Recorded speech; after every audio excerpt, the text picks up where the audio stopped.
Hey everyone, welcome to the ninth part of my Thursday afternoon walk along Mamaia Nord Beach. The afternoon is slowly moving forward, but the beach still keeps that lively summer feeling, with tourists enjoying the sea and the time spent along the shore.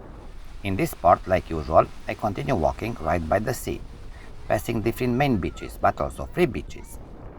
So if you feel like taking a few minutes to relax and enjoy the seaside atmosphere, just walk along with me and take in the views, the natural sounds, but also the fresh sea breeze of the Black Sea. Thanks for being here. Cheers!